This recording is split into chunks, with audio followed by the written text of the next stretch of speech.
Vamos a dar inicio a nuestro análisis del 8 de julio del año 2015.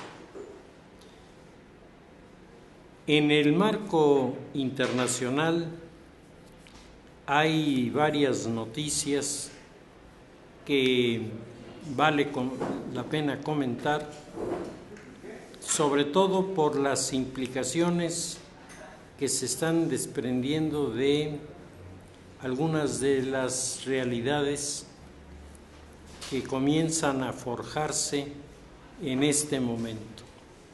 Está desde luego como una nota especial la visita del Papa Francisco a los países de América del Sur, en donde el Papa ha elegido para visitar a 3 de los países que resultan menos favorecidos en el entorno. No son países con una miseria excesiva, sí son países que están acusando la problemática de la inculturación entre 2 bloques, el bloque de la cultura occidental y el bloque de la cultura prehispánica. Cuando hablamos de Ecuador, hablamos de Perú y hablamos de Bolivia, estamos hablando de los países que tienen uno de los más altos índices de población indígena viviendo en su territorio. Y además territorios que comparten entre sí la proximidad de la frontera amazónica, que comparten entre sí su ubicación en la zona de la cordillera, en donde las cosas resultan más complicadas, más difíciles. Estamos hablando de lugares en los que las ciudades van marcando el rumbo del desarrollo,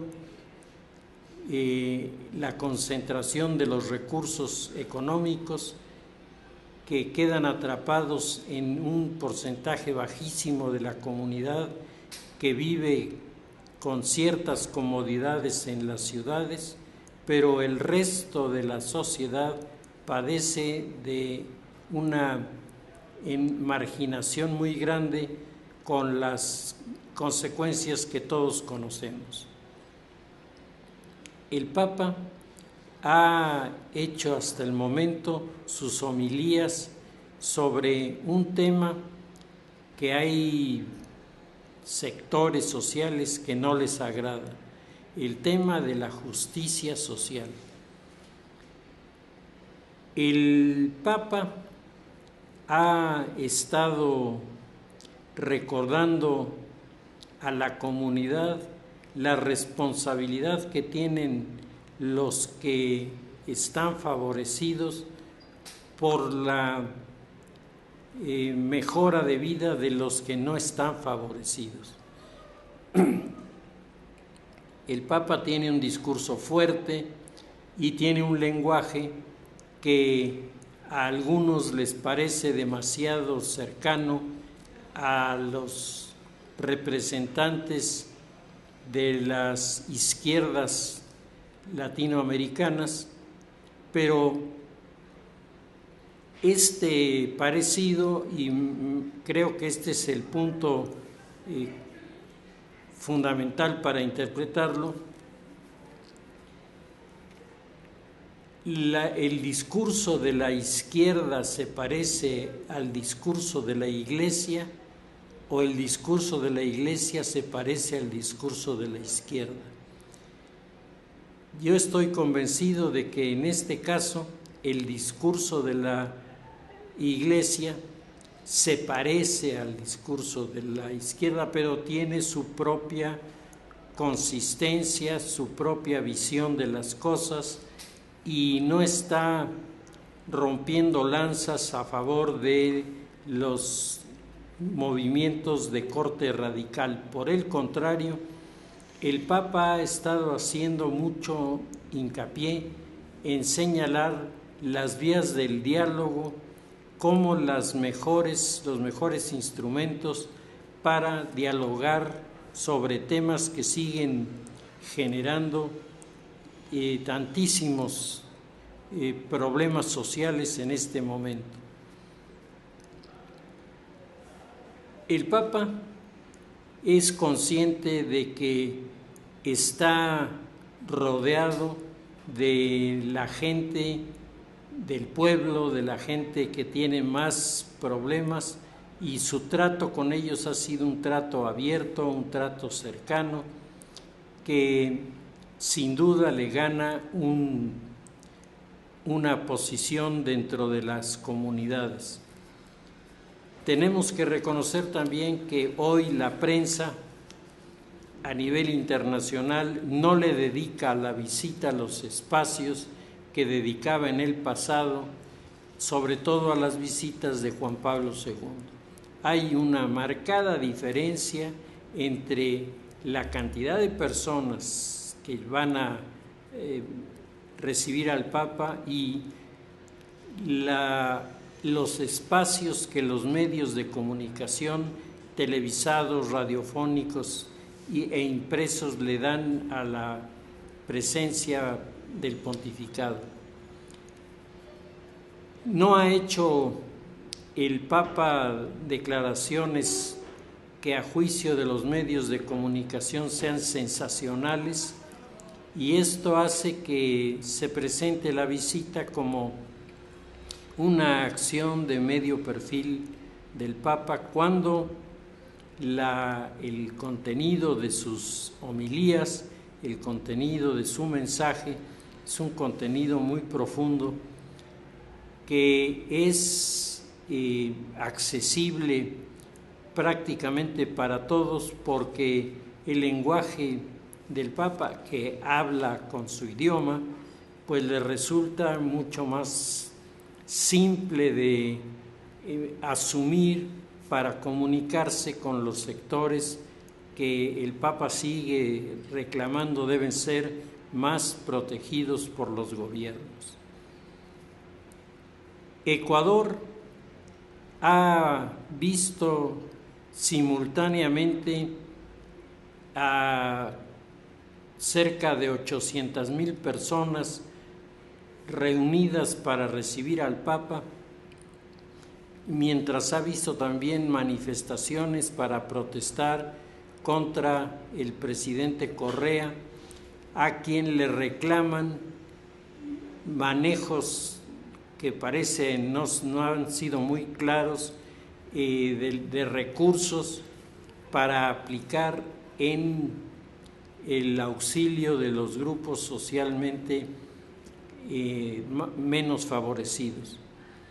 Son dos contrastes, hay un apoyo y un respaldo a la figura pontificia por los sectores populares, y hay un cuestionamiento y un reclamo de los sectores clase medieros a la figura de Rafael Correa. El escenario habrá que verlo en su conjunto para la semana próxima, para tener una idea de cómo se fue adaptando la figura del Papa a los escenarios que, siendo parecidos en muchas cosas, tienen también sus grandes diferencias.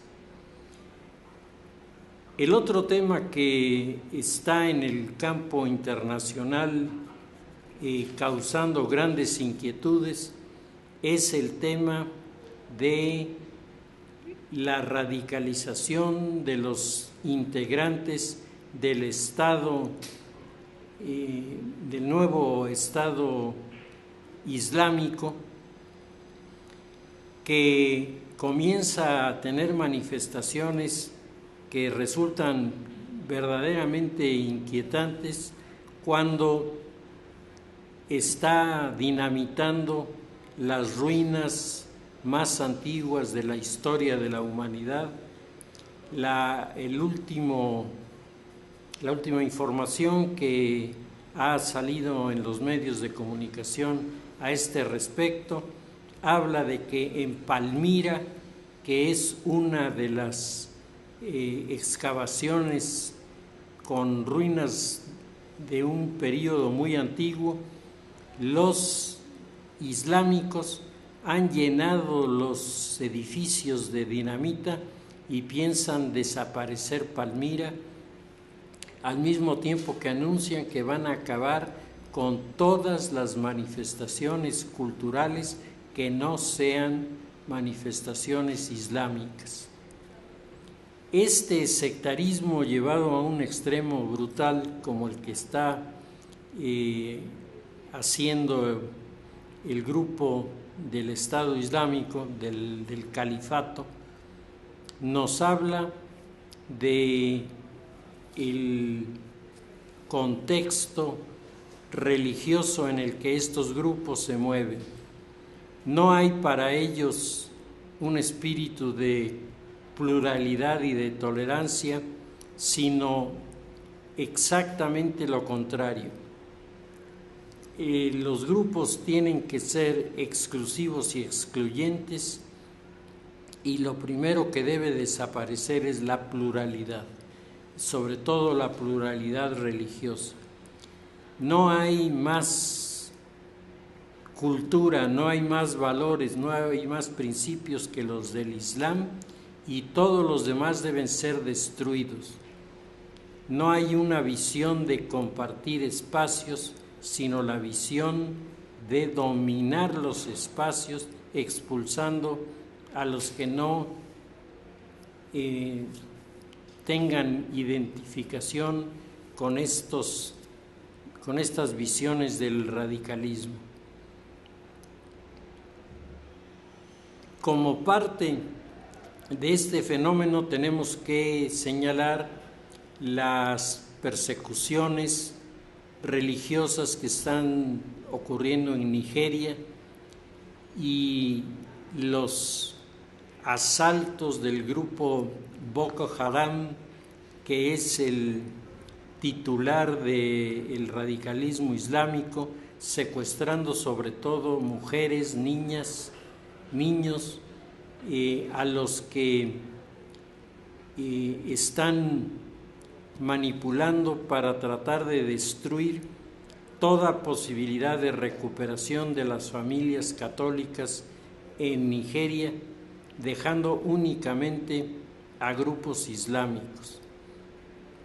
Así, destruyendo algunos los vestigios de antiguas civilizaciones, intentando crear una nueva forma de identidad de un Estado islámico, la creación de un nuevo califato, se mezcla con persecuciones religiosas que, a pesar de los llamados del Papa, de las autoridades nigerianas, etcétera, los grupos están decididos a dar una batalla por todos los medios con tal de conservar esta hegemonía dominante en el escenario mundial.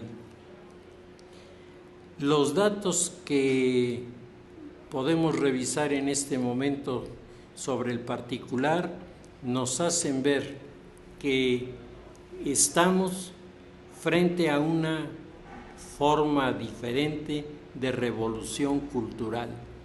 Esto es una revolución cultural muy semejante a la China, que llamaba a todas las formas de pensamiento a acercarse al Partido Comunista, y una vez que se acercaban los decapitaba a todos, y con esto iniciaba una campaña de denuncias y una campaña de ideologización que en su momento, durante la Revolución Cultural China, tuvo sus efectos aparentemente muy positivos, aunque más adelante los resultados de la llamada Revolución de las 100 Flores van a crear las condiciones para que se inicien los procesos de acercamiento al mundo occidental que se están viendo en los últimos años. Todo esto nos habla de una comunidad internacional que está lejísimos de comportarse como la teoría de las relaciones internacionales supone. Cada quien tiene sus valores, sus principios, los defiende sus fronteras, defiende los elementos que le son propios, pero respeta los de los demás. Aquí nos encontramos ante una ofensiva iconoclasta cuyas consecuencias podrán resultar devastadoras para quienes durante siglos han intentado, a través del rescate de las ruinas, conservar esta presencia de las viejas culturas que nos hablan de una humanidad en un proceso de desarrollo creciente. Finalmente, sobre el tema de la política internacional, yo quisiera hacer referencia al asunto de Grecia, que en este momento está acaparando la atención de la sociedad. Grecia ha contestado que no a las propuestas de la Comunidad Europea para tratar de negociar con los griegos una fórmula de austeridad que les permita enfrentar la crisis que están viviendo. Una crisis que se inicia con los Juegos Olímpicos de Atenas. Ya desde ese momento resultaba claro que el pueblo griego no tenía los recursos para haberse lanzado a esta aventura de abrir estadios, de crear espacios para la atención a los atletas, el costo del mantenimiento de los atletas durante todo el periodo de las Olimpiadas.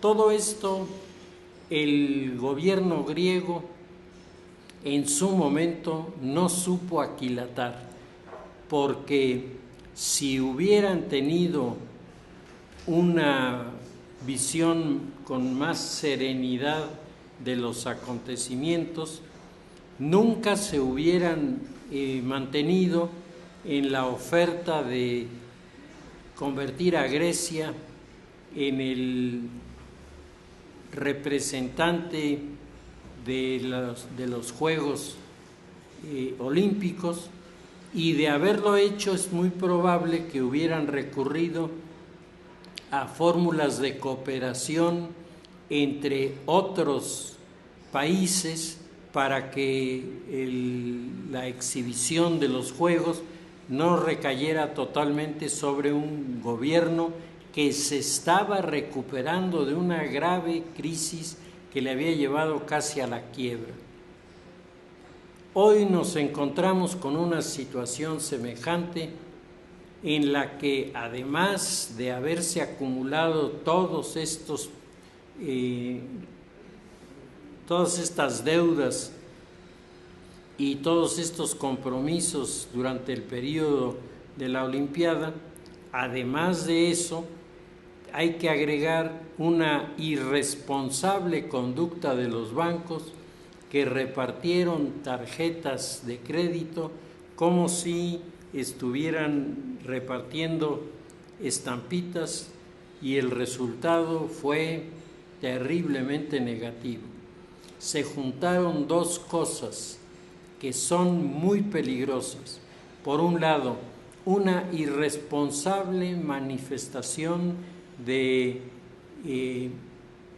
irresponsabilidad al entregar tarjetas a cualquier persona sin investigar si era o no sujeto de crédito. Y el segundo, los que reciben la tarjeta de plástico no tienen cultura de la tarjeta. es decir, no saben realmente cómo se maneja una tarjeta, cuáles son los argumentos que cualquier persona con un poco de visión de las cosas tendría que calcular para el uso de las tarjetas, y un porcentaje muy elevado de estos habitantes de Grecia convirtieron a las tarjetas en el instrumento a través del cual adquirían cualquier cosa. Las estadísticas que se han hecho nos hablan, por ejemplo, de cómo utilizaron las tarjetas para hacer anticipos, para hacer enganches, lo que llamamos aquí en México enganches, de productos que iban a comprar. Y de repente se encontraron con que la tarjeta les estaba pidiendo que pagaran, y del otro lado el enganche les estaba diciendo que ya había llegado el momento de que hicieran su segunda inversión, y comenzaron entonces a darse cuenta de que algo andaba mal. Un porcentaje también muy significativo de tarjetas llega a su tope comprando comida. La gente que no trabajaba o que tenía trabajos de bajos salarios y complementaba las necesidades de su casa comprando con tarjeta, como si las tarjetas en primer lugar fueran inagotables, y en segundo lugar como si el llenar al tope la tarjeta de crédito le relevara a uno de cualquier responsabilidad. Y claro, cuando estos números han llegado a alcanzar la proporción de lo que pasa hoy en Grecia, la situación económica de Grecia se colapsa. Se colapsa y vienen los reclamos. La sociedad griega parece no haber comprendido cuál es su responsabilidad. De la misma manera que algunos de los bancos griegos, no todos, se encierran en dar la culpabilidad al modelo de la Comunidad Económica Europea. El día de ayer, en una presentación entre dos de los dirigentes de la Comunidad Europea, entre ellos Angela Merkel, estuvieron hablando sobre el tema de Grecia por la televisión europea, mandando el mensaje de que la Comunidad Europea está convencida de que lo mejor que le puede pasar a Grecia es que se quede dentro de la comunidad. Si sale de la comunidad, dijeron, hay una serie de consecuencias que se van a provocar inevitablemente, y esto, lejos de componer la situación de los griegos, la va a deteriorar todavía más. Entonces, ¿qué hacer y cómo hacer para que las cosas no se deterioren más? Los alemanes le dicen a los griegos, y la Comunidad Europea les dice a los griegos, que se sienten a dialogar y se sienten a revisar el tema de la economía, no desde el ángulo de la política, de la política partidista, sino se sienten a negociar la economía desde el punto de vista económico, desde el punto de vista social, desde el punto de vista de darle estabilidad y al mismo tiempo comenzar a corregir las decisiones equivocadas, recuperar los espacios perdidos, fomentar una cultura que no sea de dispendio, sino que sea de ahorro dentro de la comunidad, y crear las condiciones para que los campos de productividad de los griegos adquieran las características del crecimiento con estabilidad, es decir, que la la planta de trabajo se extienda con trabajos bien pagados, con trabajos que permitan a la gente vivir con dignidad, con trabajos que en la medida en la que el clima de productividad vaya mejorando, vayan mejorando los salarios, y al mejorar los salarios la comunidad se beneficie con una visión en la que se desarrolle la cultura del ahorro, para que en lugar de tener esta visión equivocada de gastar todo lo que tengo en la mano, tener la perspectiva de que tengo que conservar siempre una parte de mis recursos para atender a cosas en el futuro. La respuesta de los griegos no ha sido exactamente entusiasta. La respuesta de los griegos ha sido una respuesta escéptica, una respuesta que pudiéramos considerar en algún momento sarcástica, como diciendo: gracias por esta ayuda, eso de la austeridad ya me lo sé y estoy en contra de esa medida. Sin embargo, yo no le veo otra alternativa a los griegos que entrarle a la austeridad. Una austeridad que sean capaces de negociar para que golpee lo menos posible, o una austeridad que se va a imponer al final de cuentas cuando las condiciones se hayan deteriorado más, y en ese momento los posibles factores positivos queden hechos a un lado por la emergencia de sobrevivir. Pues el escenario está ahí planteado.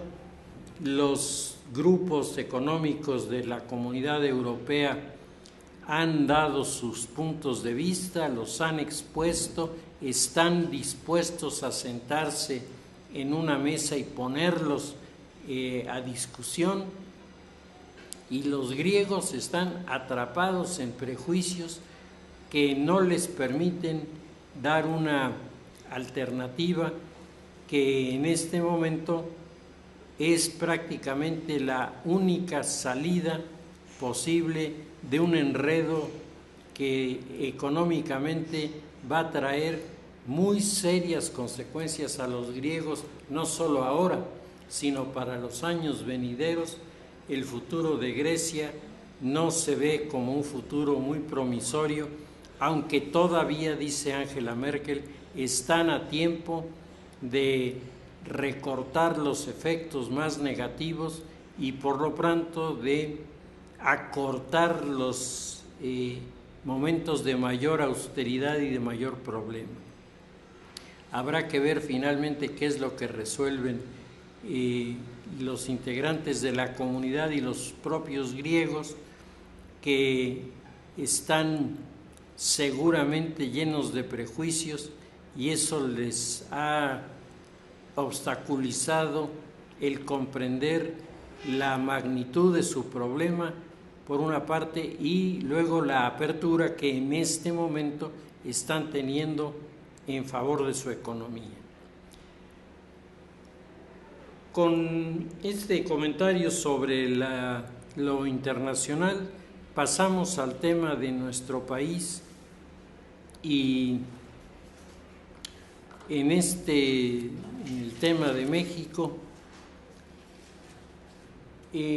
resalta un editorial publicado por Jesús Silva Herzog Márquez el lunes 29 de junio, en donde Silva Herzog titula el artículo "Tierra de cárteles", y se refiere a una película de Matthew Heinemann que retrata la formación de los ejércitos privados en México y en Estados Unidos, y que están manejados por los cárteles en los dos países. Cuando oímos México, tierra de cárteles, evidentemente nos parece que es una agresión, es una acusación difícil de probar. Pero cuando revisamos las notas cercanas al 29 de junio, tengo aquí una nota del 6 de julio, ejecutan al líder de autodefensas en Michoacán. Se habla de que Michoacán se ha vuelto una zona muy caliente para esto de los asesinatos políticos, y se menciona que se ha llevado a cabo en el territorio de Morelia y del estado de Michoacán una cantidad de atentados verdaderamente impresionante, que nos habla del poderío del crimen organizado en estos lugares. Luego, el día 5 de julio, la noticia de Javier Livas, que es uno de los formadores del grupo del cual surgió la candidatura del Bronco en Monterrey. Javier Livas resulta que es el abogado de Juan Manuel Mireles, el líder de los autodefensas, que hace prácticamente un año ha sido detenido y acusado de manejar relaciones con los narcotraficantes y con el crimen organizado, aunque Mireles lo niega de manera definitiva. Mireles ha recibido ayuda legal y está por resolverse su situación de si lo incorporan a la libertad o no en estos días. Está la nota del día 5 de julio, en donde empresarios del estado de Guerrero han exigido a las autoridades frenar la violencia en la capital. Está la nota del 5 de julio, en donde el presidente municipal en el estado de Jalisco, el presidente municipal de la capital, reclama el ataque a balazos a su chofer y a la familia de su chofer. Está la acusación de un funcionario de la lucha contra las drogas en Estados Unidos de responsabilizar a Eugenio Hernández y a su cuñado Óscar Gómez. Este fue gobernador priista en Tamaulipas, Eugenio Hernández, de ser unos de los lavadores del dinero del crimen organizado en ese territorio. Tenemos la nota del día 20 de junio, ejecutan al ex líder del PRI en Jalisco. Tenemos la nota de van 108 funcionarios asesinados en Jalisco, nota del 20 de junio de este año. Cuando vemos estas notas, que digo son del 20 de junio para acá, no es un periodo muy largo, y vemos la cantidad de personas que han sido atacadas, la cantidad de personas que han sido eliminadas las amenazas, las situaciones verdaderamente críticas, pues no deja uno de reconocer que el tema que nos parecía terriblemente exagerado de México, tierra de cárteles, pues parece que tiene elementos como para pronunciarse el Jesús Silva Herzog sobre este particular, tiene elementos que le avalan. Se habla de que esto no es en todos lados, sin embargo los problemas de índole criminal están creciendo en su distribución y se están volviendo cada vez más y más peligrosos. Hay una nota muy reciente, el martes 7 de julio, el ataque a uno de los helicópteros de la Marina que recibió varios impactos, afortunadamente no lesionó a nadie de los tripulantes, pero el helicóptero no tiene armamento para defenderse de los que atacan, y en esta lucha contra el crimen a mí me parece que es poco sensato enviar aparatos como los helicópteros sin protección de artillería, porque esto los deja a la discreción de los adversarios, que los pueden bajar a balazos, como de hecho ya hicieron con uno, con consecuencias verdaderamente graves. Los secuestros han seguido sucediendo.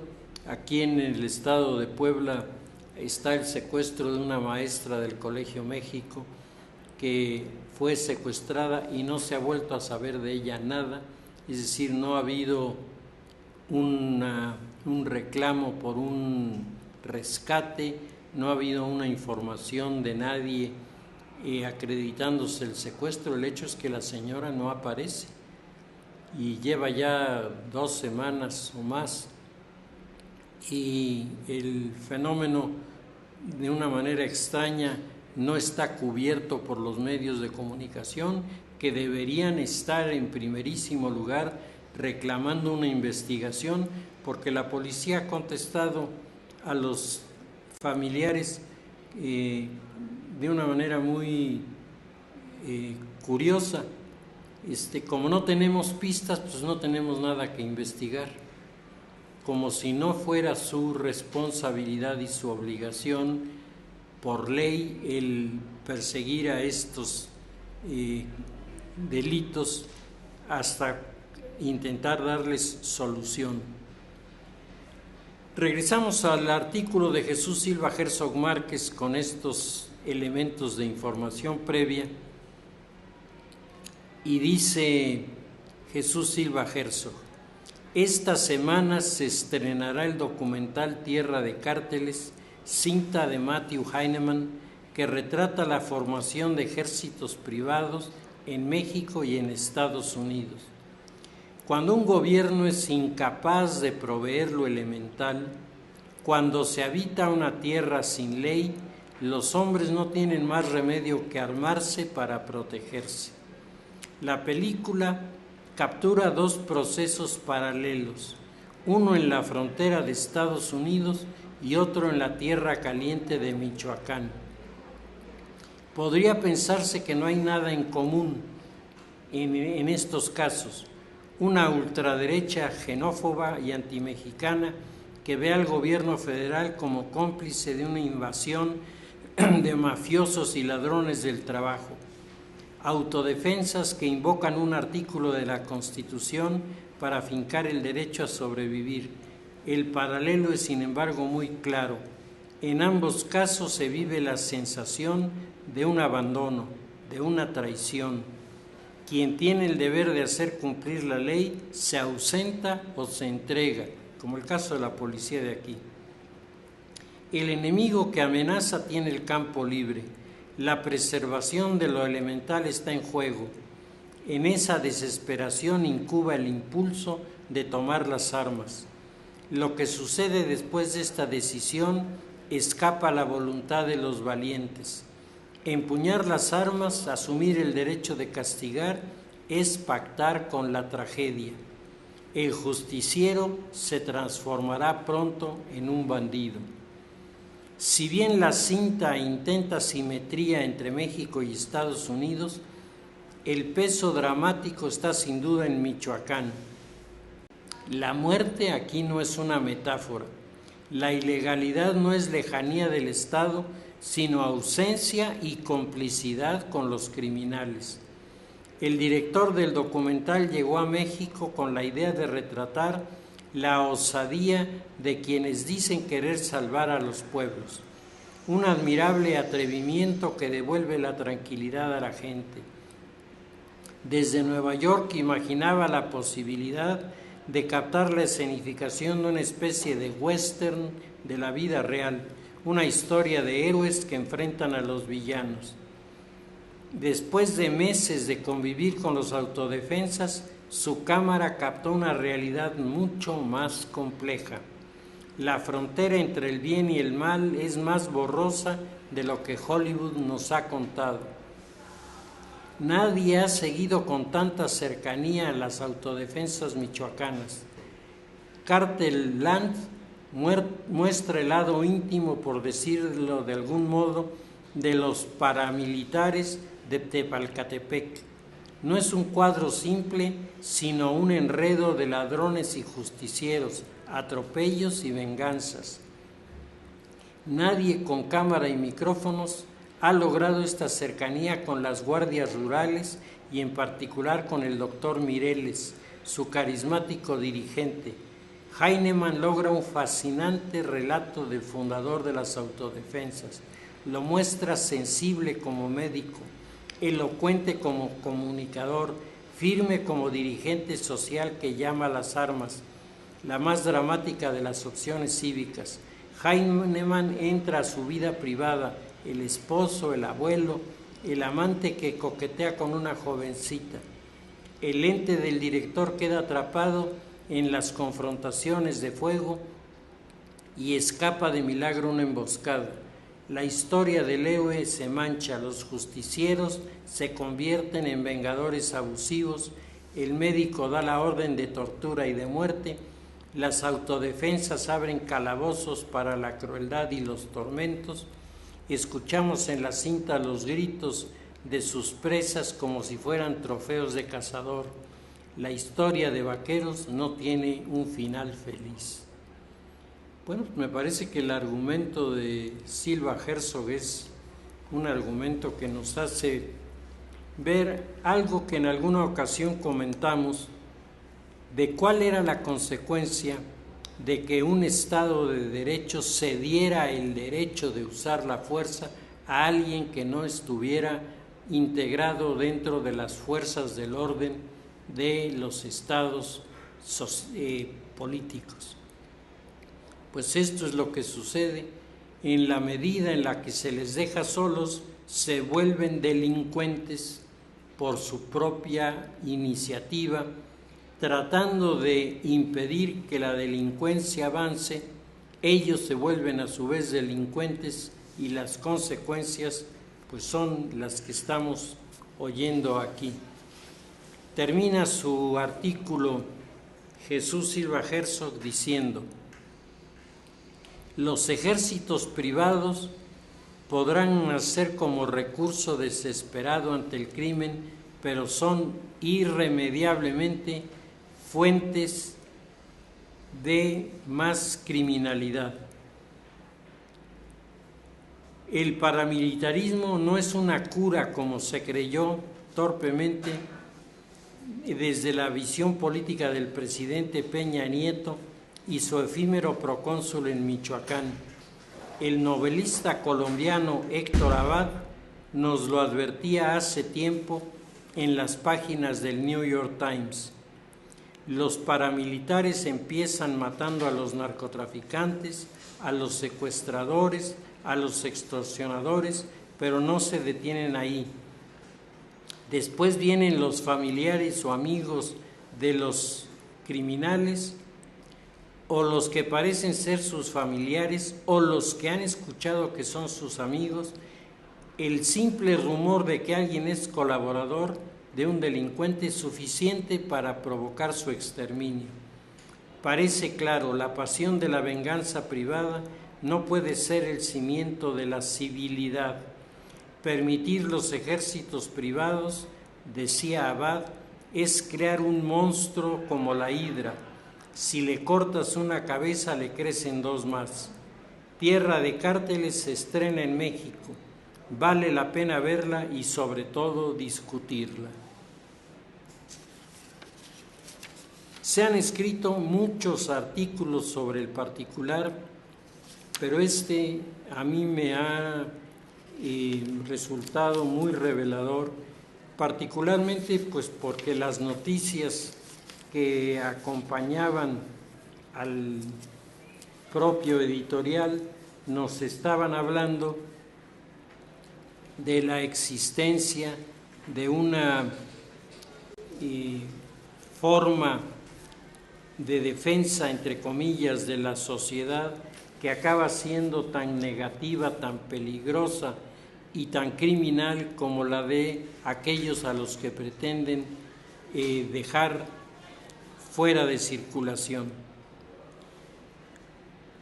Si un organismo que defiende a la sociedad no tiene una normatividad, es decir, no nace porque la ley lo establece, y al establecerlo la ley pone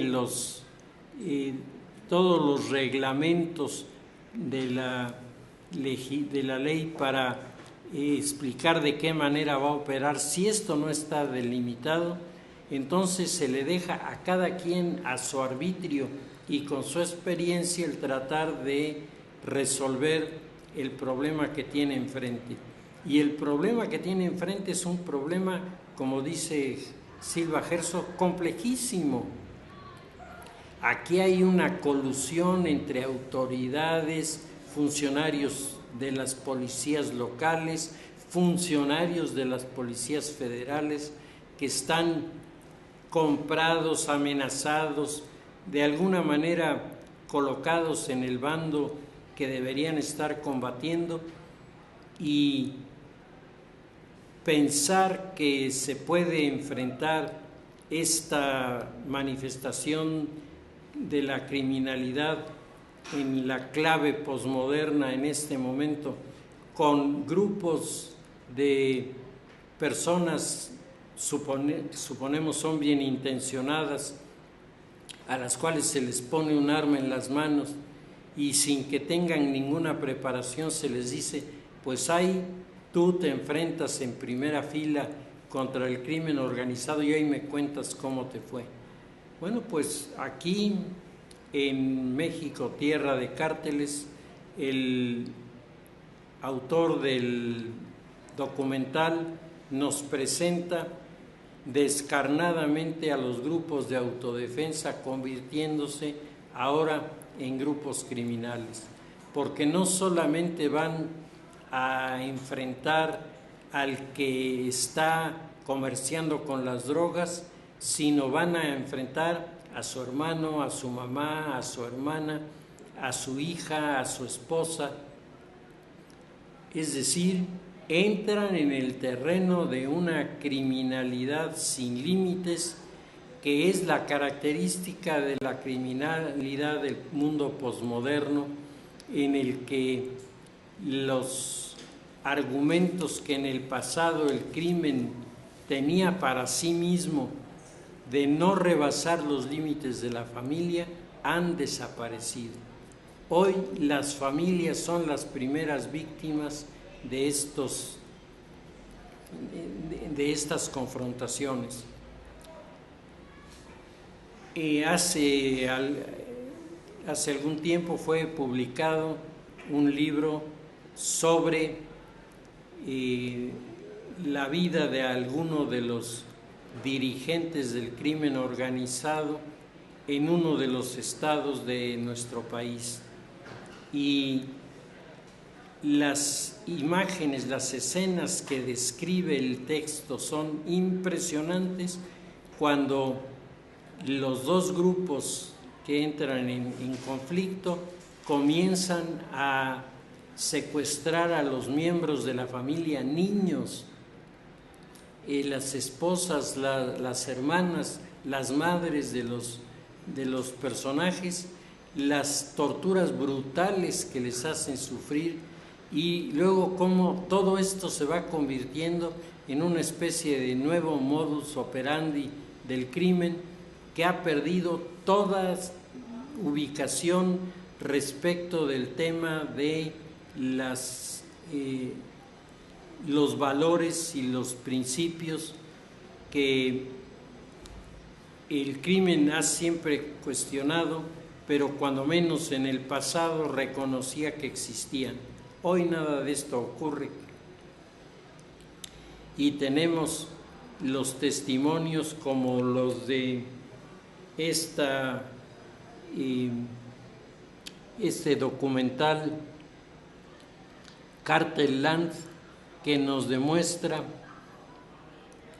los extremos a los que se puede llegar. Por otro lado, en las estaciones de radio, la estación de Javier Solórzano entrevista a Mireles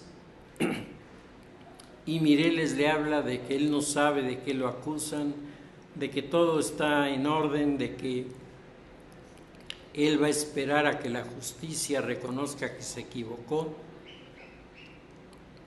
y presentándonos el ángulo del gran caudillo defensor de los derechos de la comunidad.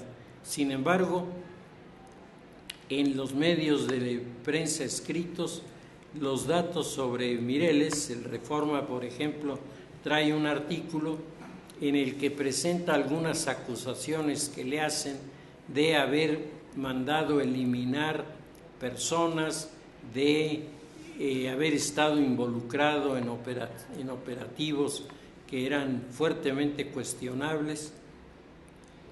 Es decir, aterrizamos en el mundo de la realidad. Los superhéroes que teóricamente eran los auxiliares en la defensa de los pueblos acaban siendo tan criminales como los que enfrentan, y esto es el cuento de nunca acabar. Hace muchos años Henry Fonda llevó a cabo una película en la que él aparece como el líder de una banda de mercenarios que se alquilaba en los pueblos del oeste para enfrentar a los delincuentes. Y en todos lados a donde intervenía, en todos acababa siendo expulsado por la sociedad que le había pedido que fuera, porque se convertían en asesinos peores que los asesinos que iban a combatir. Pues desafortunadamente nuestras defensas populares no tienen muchas alternativas, y lo que resulta increíble es que se siga manteniendo esta fórmula en estados como Michoacán y como Guerrero, a pesar de que se sabe ya cuáles son las consecuencias de mantenerlos funcionando en una comunidad y sociedad como la nuestra. Pues veremos qué es lo que sucede en el futuro próximo. Y por lo pronto el tema de la libertad de Mireles pues es uno de los puntos de referencia para saber si se le va a seguir dando espacio a los grupos de autodefensa, o si el gobierno recuperará estos espacios y hará que sean los servicios de seguridad los que nos resuelvan los problemas. Si les parece, dejamos nuestro análisis ahí, continuaremos la semana próxima.